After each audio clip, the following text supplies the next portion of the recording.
Congresswoman Jasmine Crockett joining us on the show right now. Congresswoman, thank you so much for being here. It really is an honor. How are you? I'm here.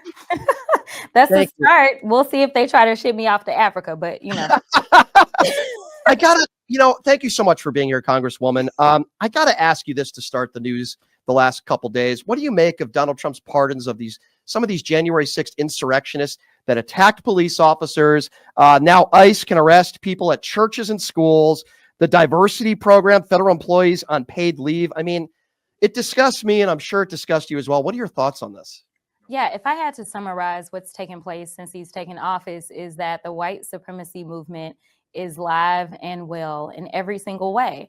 When you talk about the January 6ers, we know that many of them were members of or are members of white supremacy organizations, whether we're talking about the Proud Boys or whether we're talking about the neo-Nazis. I mean, this isn't me just claiming this is what it is. You can go out, do your own research, and you will see. So that's what we saw with allowing those criminals to roam, because they're not a problem so long as they're white supremacists. And so we also see with the whole, go kick them all out, like let's go round them up and make sure that they all leave.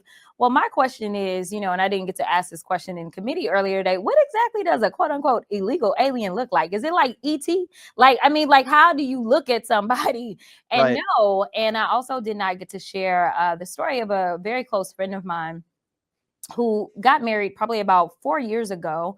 And she's a Caucasian woman. As far as I was concerned, she got married to a Caucasian man, and they've got these beautiful babies. Like, that's just what it was.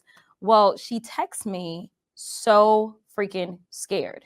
And so she was like, I'm concerned for my babies. And I'm like, why are you concerned for your babies? And she's like, well, because my husband is Swedish. And I was like, oh, I didn't know your husband was Swedish. And she's like, well, he was born in Texas, but like his parents, like we don't necessarily know what their status was when he was born.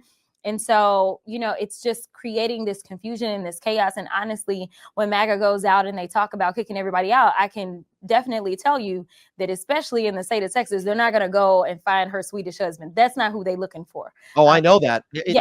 I agree with you. So, Congresswoman, I've always said make America great again. To me, feels like a slogan of make America white again. They don't want people that look like you in this country. They don't want brown people in this country. They constantly attack brown people and those in the LGBTQ community.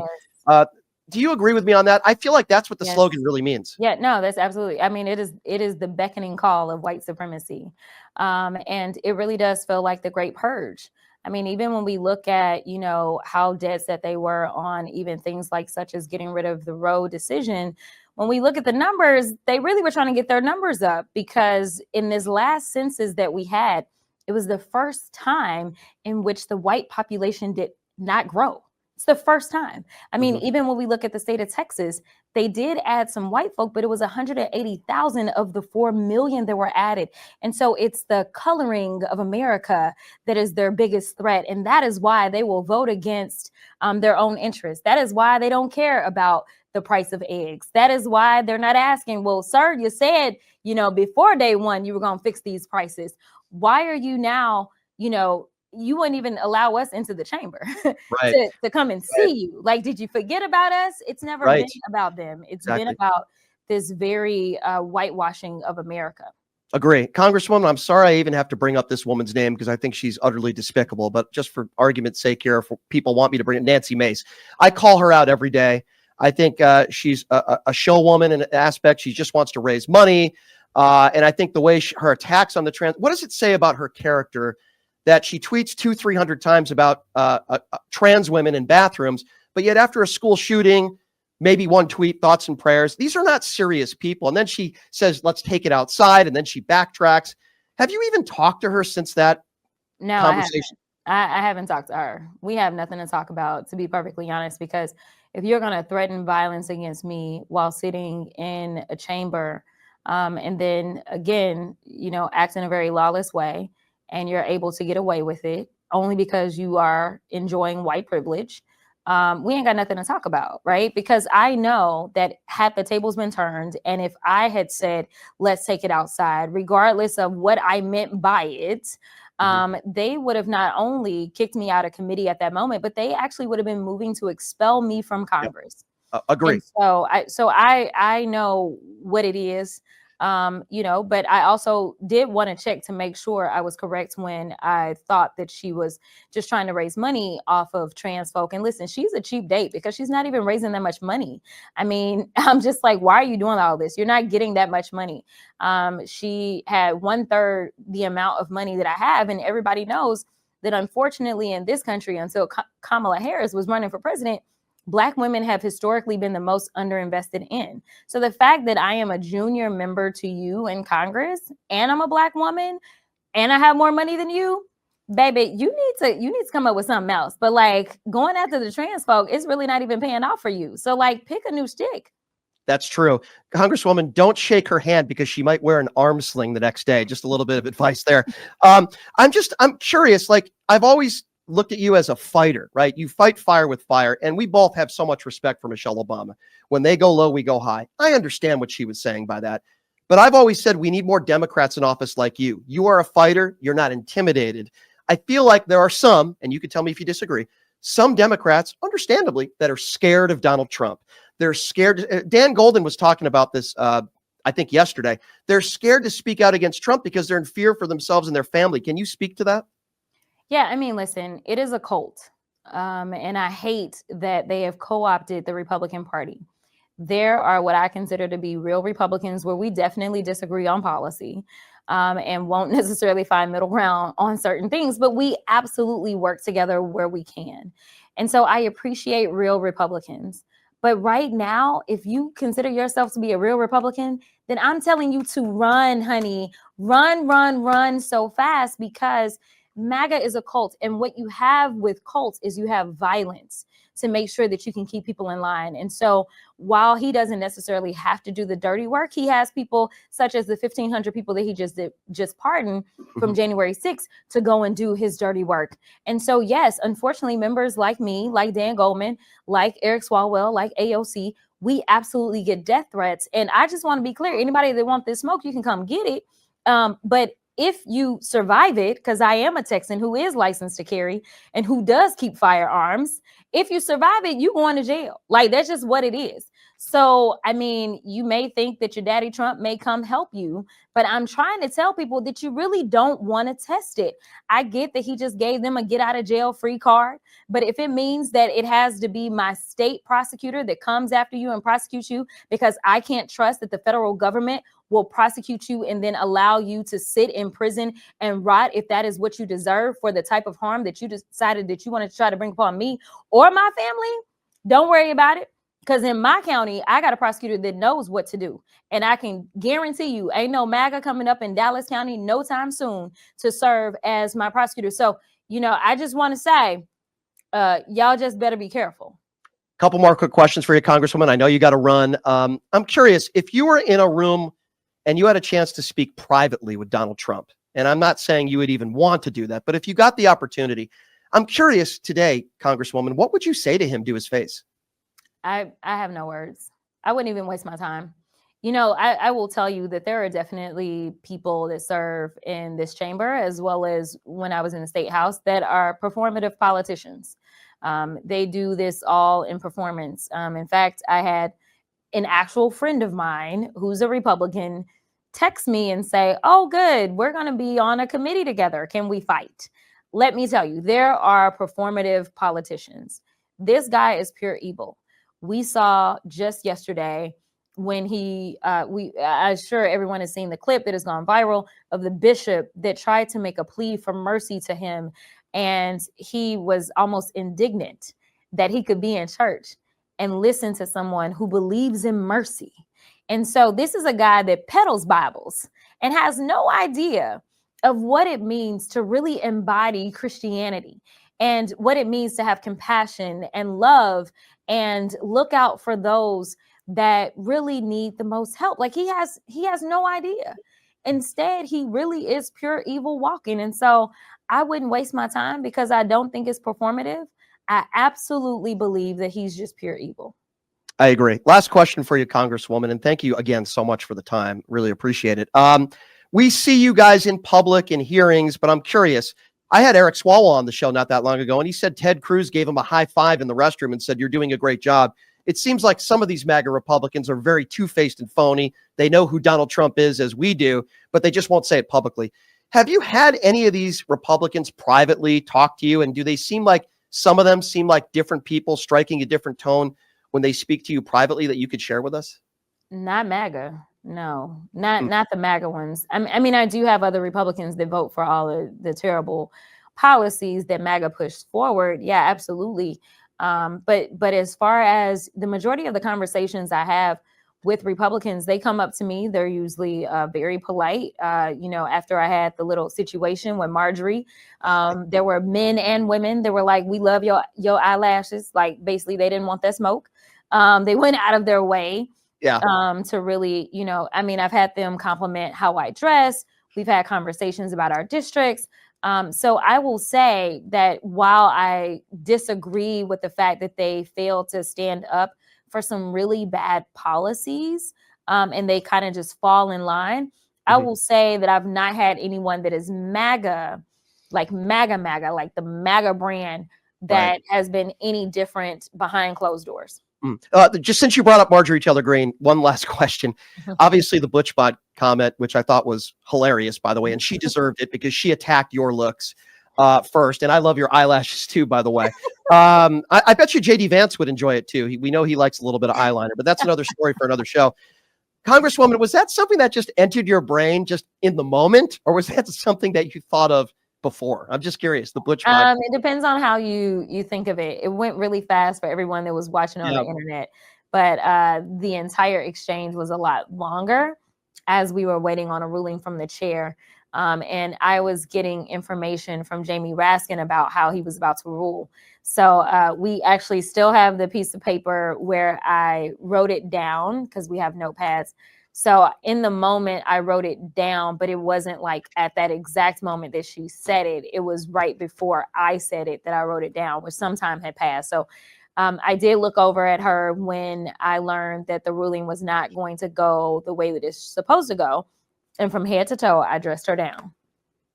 I'm glad you said that. It was great. Congresswoman, in closing, I think you're great. We need more Democrats like you in office. You're fearless. You're intelligent. I just think hopefully more Democrats will rise to the occasion like you have. Please keep up the great work. I love what you do. And I so appreciate your time. We know how busy you are. Maybe a month or two down the road. Gosh, we'd love to have you on again. And I appreciate you, Congresswoman. Thank you so much. Absolutely. Have a great one. Thank you. You too. All right. There she is, Congresswoman Jasmine Crockett. Big fan of hers. I think she's awesome. We touched on a lot. Okay, so let's see how absurd it is. If Donald Trump doesn't say the election was stolen, does January 6th happen? Would you have been there with Dr. Simone Gold? Be honest. Answer the question honestly. I'm not even quite sure what your question is, but my question, I'll repeat it again. On January 6th to exercise the First Amendment. No, I'm not asking you about the First Amendment. Please listen to my question. That's why I was there on January 6th, and so was every other J6 patriot. John, I understand you had the First Amendment right to be there. You didn't have a First Amendment right to go into the Capitol, but that's another story. If Donald Trump didn't say that the election was stolen months leading up to January 6th, does January 6th happen? Yes or no? One has nothing to do with the other. What are you talking about? Everybody was there because Donald Trump said the election was stolen. What are you talking about? Everyone was there because they believed the election was stolen. Right, which it wasn't. But you that's can your have opinion, and I don't find your opinion credible there. Well, that's fine. You could say it's not credible. You could say the judges aren't credible. You could say our justice system isn't credible. You could say the FBI is incredible. You know who I don't think is credible? People that listen to every word that Donald Trump says that believe him. I don't think those people are credible. The people that say the editing was doctored and on the videos and blame the government and blame the government. Do you want to see an example of that, Brian? Do you want to see how the government edited video and lied about me at trial, where I was supposedly given my day in court, which is a total mockery? Yeah, they edited footage to show select views of frozen moments and then represent me as a criminal and a violent person when I was either not the person in the video or I was doing the exact opposite thing that they told the jury I was doing. Were you charged for any violent crimes? I was charged with 1512 C2, U.S. 20-year felony, and I was charged with 4 misdemeanors, including Were you charged with any and convicted on any violent crimes that day? Because that's really what matters here. You weren't, right, John? You were not charged with any That's violence.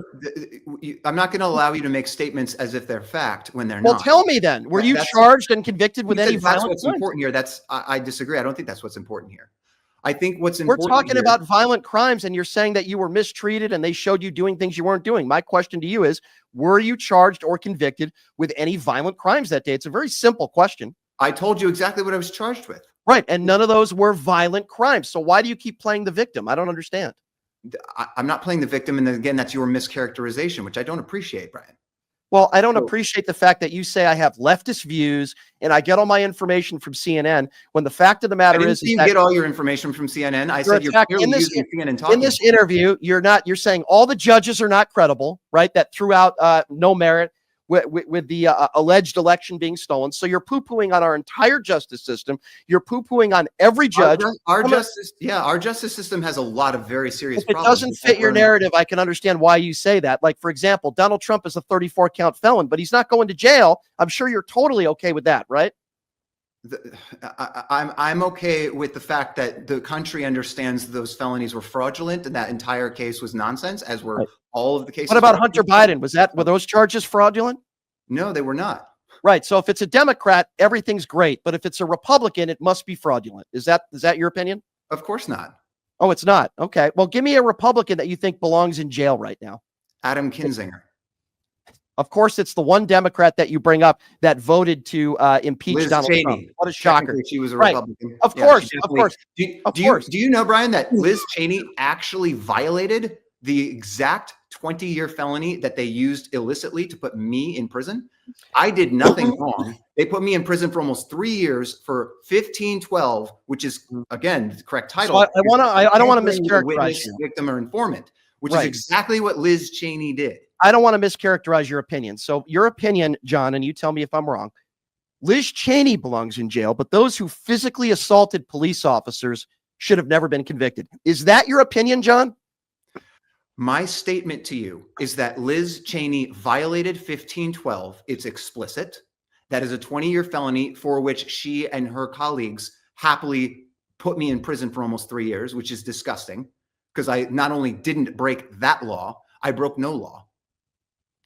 So Liz Cheney should be in jail. Adam Kinzinger should be in jail. I notice you pick a few of the Republicans. And the folks that you continue to grandstand about assaulting police officers. I'm not grandstanding. I don't care if it's a Black Lives Matter protest or January 6th. I obviously don't advocate for violence ever for anyone. Sounds like you're making excuses. I certainly don't advocate for violence against law enforcement.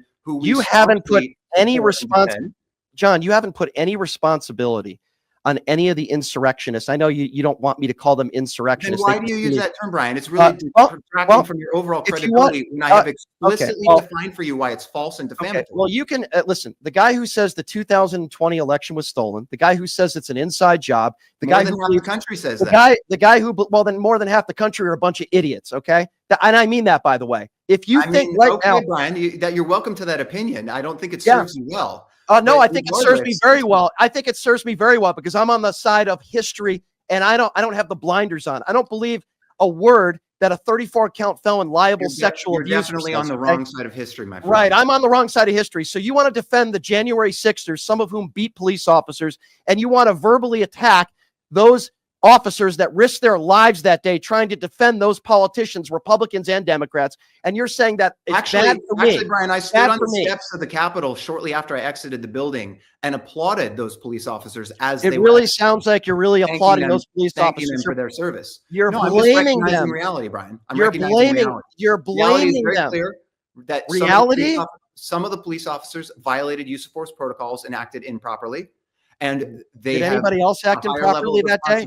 Than unarmed protesters. Did anybody else act improperly that day? Did any MAGA supporters act improperly that day? Yes, I believe they did. I didn't say that MAGA supporters acted improperly. Did any of those MAGA supporters that beat police officers?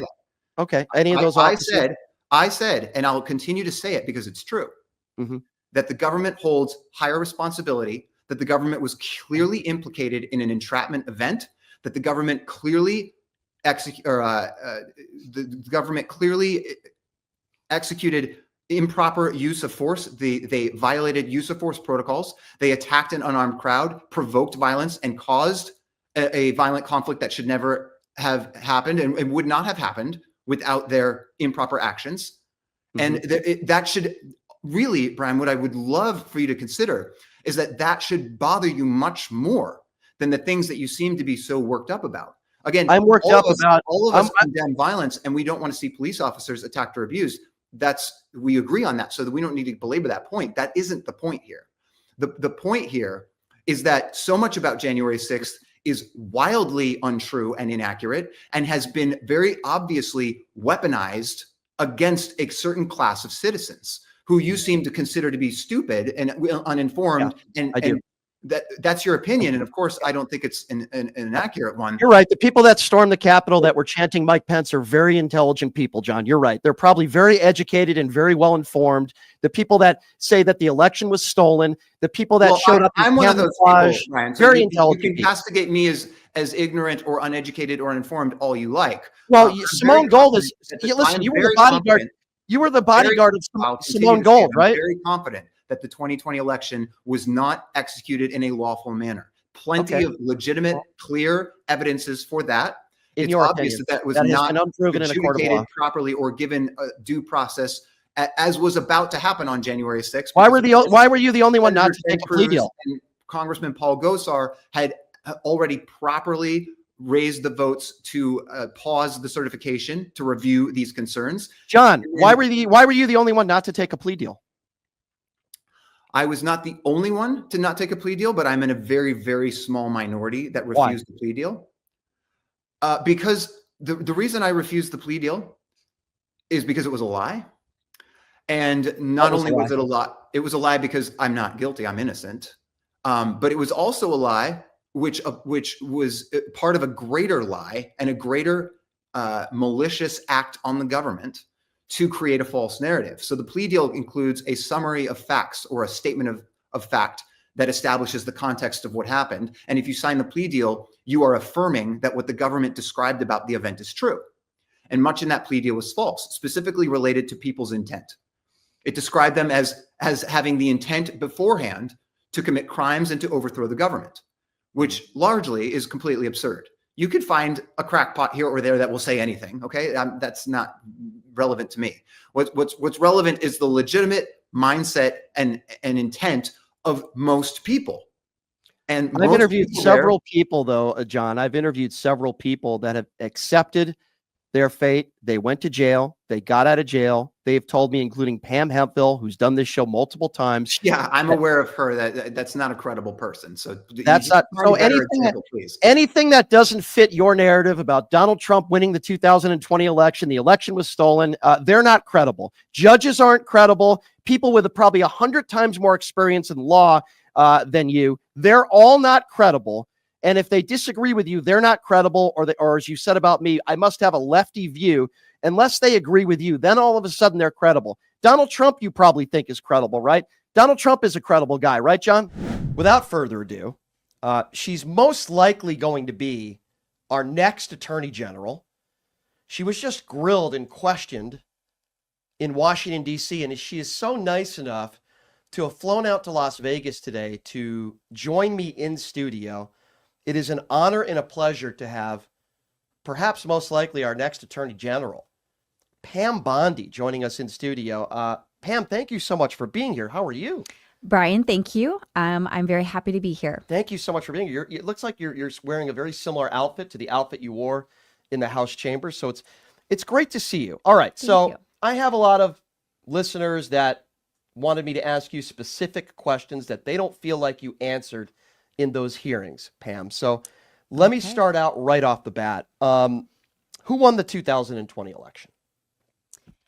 Joe Biden was our president. I've answered this question many times. I don't see why I keep being asked this question. Well, because you're not answering it. You're saying Joe Biden is our president. Yes. First of all, he's not our president anymore. As you know, Donald anymore. Trump is. But why won't you say Donald Trump lost? Do you have an allegiance to him? I don't understand it.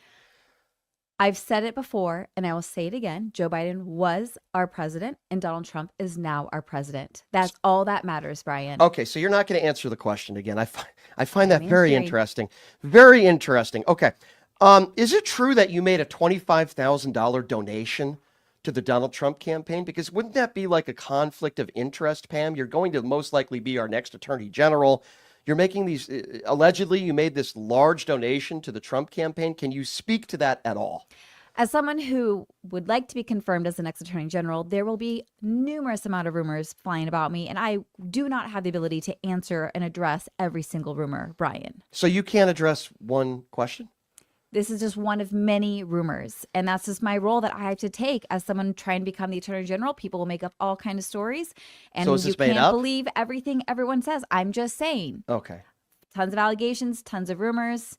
Interesting. Okay, so you won't Most answer of that made up. question either. All right, fair enough. Does it bother you at all, Pam Bondi? Can I call you Pam? Is that okay? Fine. Miss Bondi, Pam, I don't know your Pam family is fine. situation. Okay, Pam, does it bother you at all that as possibly the next attorney general that Donald Trump just pardoned a bunch of insurrectionists, including over 600 people that committed violent acts on January 6th? You're going to be the next attorney general. Does that bother you at all? If I'm confirmed as the next attorney general, I will take case by case so I can look at the facts and bear the information in front of me. I cannot answer for someone else's decisions at this time. I'm sorry, forgive me for laughing. This is a very serious situation. But this already happened. Donald Trump didn't take it case by case. You're saying you're going to take it case by case, and you have these people that were convicted of seditious conspiracy and they attacked police officers. How could you be okay with that? I don't understand your answer. Like, how could you be okay with that? I cannot speak on behalf of our president's decisions. I cannot assume the information about how he navigated these cases, but I know if I'm confirmed as the next attorney general, I will take any cases case by case so I can make the right decision. Okay, so let's just say one of these, I don't know why I keep laughing. This is very serious, Pam. I apologize. Why is it that, or what happens if one of these people that were pardoned commits a crime? Would you blame Donald Trump for that? Because I know you weren't a part of, you're not the attorney general yet. So obviously you weren't a part of these pardons. And it doesn't sound like you were against them. You haven't really given me an answer to that. But what happens if one of these people commits a crime, Pam? Then they have a problem. I cannot blame the president for someone else's behavior. You can't. They are responsible for their behavior. They are, but Donald Trump pardoned them, though. So don't you think some of that responsibility should go on Donald Trump? I think people should be responsible for their actions. And so if someone decides to commit a crime again, they should be held responsible. I don't know if I've that. asked you this question yet. Who won the 2020 election? Our president was Joe Biden, but all that matters right now, Brian, is who our president is now. Got you. I thought you would slip up and tell the truth there. I apologize. All right. So what do you make of Donald Trump's behavior? As a woman, I'm assuming you're a woman. You're a beautiful woman. I'm assuming. With that being said, the liable sexual abuse, 25 women have called him, a sexual abuser or, allegedly rape. What do you make of his behavior with women over the course of his life? Does that bother you at all? As a woman yourself, does that bother you? Of course, violence of any kind bothers me, Brian, but if I am confirmed as the next attorney general, I will need to take each of these cases case by case, like I've said before, to look at the facts and not just random information people are throwing out there. I have to look at the cases for the facts. You have to look at the cases for the facts. Okay. Who won the 2020 election? All that matters right now, Brian, is who our president is today. Gotcha. Okay. You won't answer that question. I'll keep asking it, I guess. I don't know. All right. So it looks like you're going to be the next attorney general.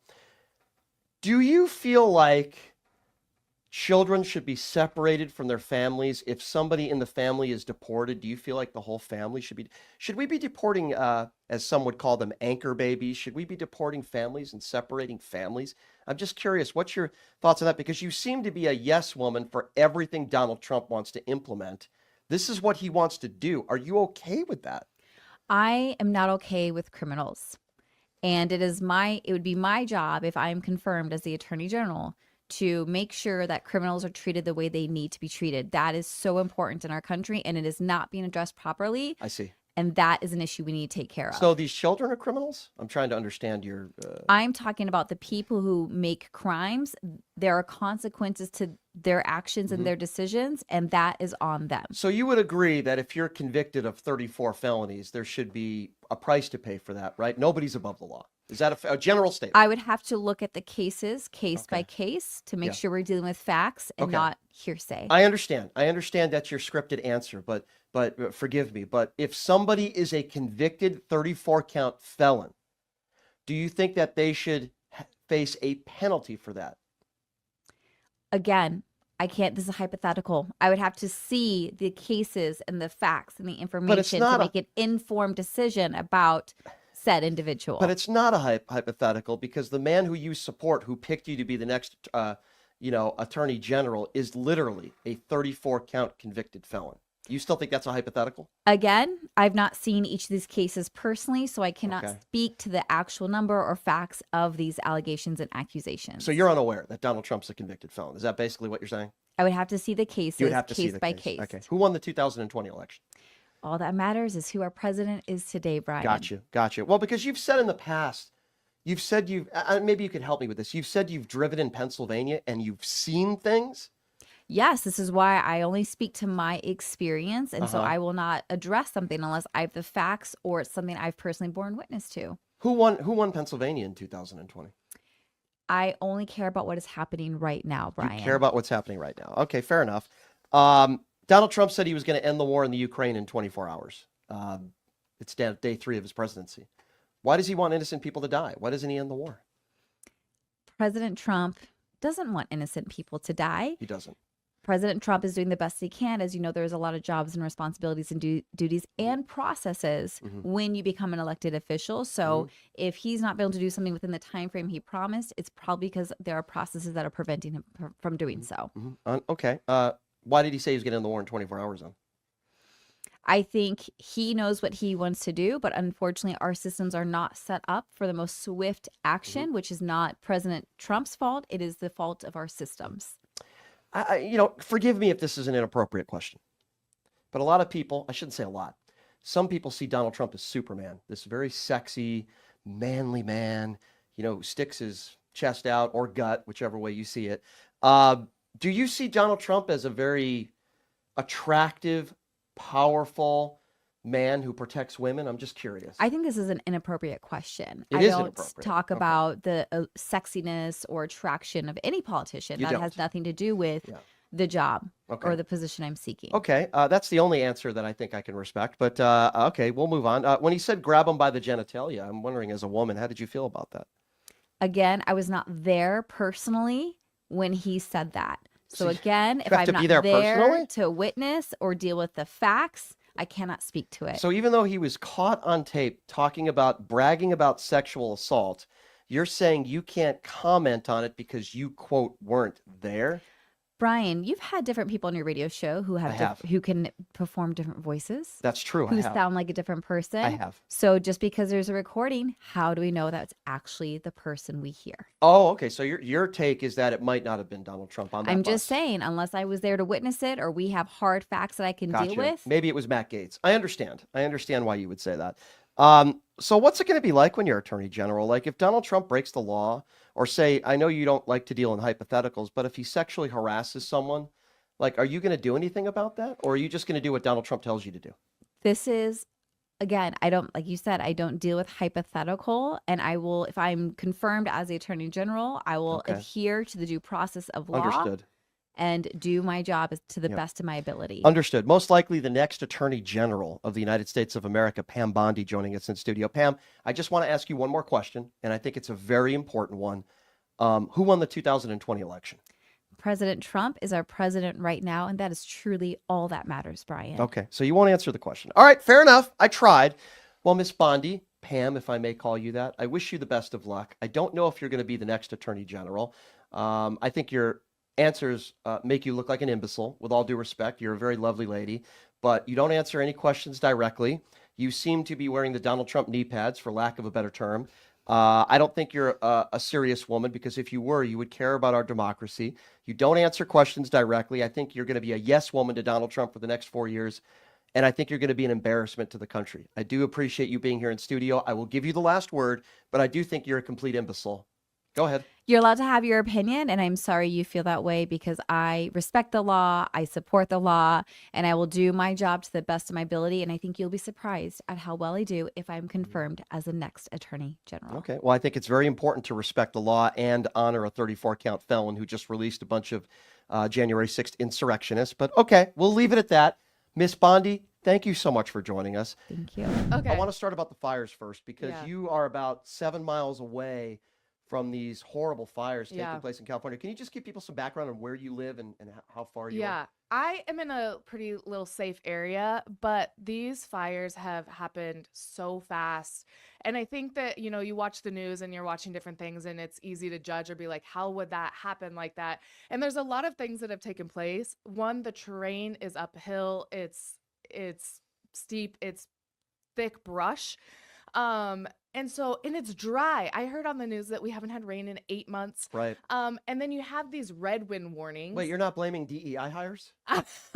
I absolutely would not. And so you have these winds that got up to 100 miles an hour, and the Right. things were just spreading so fast. And then you can't do airdrops, and it You just have made ash it crazy. all over your yard? Like, Yes, God, that's so all scary. over. But your house is okay. Our house is okay. Yep, Yeah. we are totally good. The air quality is moving, but like you still got to be careful because there's asbestos, there is Right. lead paint. A lot of these houses were built so long ago. How far are you from the Palisades? That's 7 miles. Wow, that Yeah. whole area is gone. I know my kids lost their theater, and I Oh will my never forget. God. Like, we looked out our window, and my kids are in school in the Palisades, and we look out and see billowing smoke, and I panic because I'm like, my kids are in there. Of course. And of course, at that moment, we didn't know the extent that it was going to become.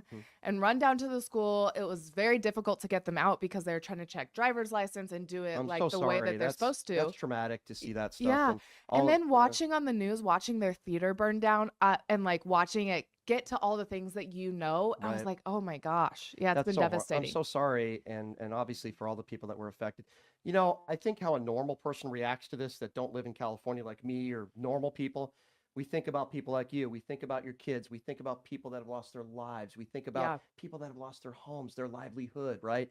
What can we do to help, right? I donated some money. Jimmy Kimmel has a foundation that I donated to, and there's a lot of good people doing a lot of good things. I want to start Yeah. with positive. People like I'm going to name a few. Jay Leno has been serving food to the firefighters, which I think Jay Leno's awesome. And I look at some other people like Sean Penn, who has his organization. And there are so many. Angelina Jolie has literally opened up her house to strangers. So there are a lot of good people doing a lot of good things. But what gets me so damn angry are the people that make this political. They want to go after the mayor. They want to go after Gavin Newsom. First of all, if you want to do that and point fingers, fine. But now's not the time, right? Right. What do you make of that? And Donald Trump now wanting to put in stipulations to aid, to help your friends. What do you Yeah. make of that? It's frustrating because in the midst when it was becoming political, we were literally in a state of emergency. Evacuation orders were popping up on my phone nonstop, and you're getting the emergency alerts. And I was like, now is not the moment. I think there's things for us to discuss and look at and Yeah. dive into, sure.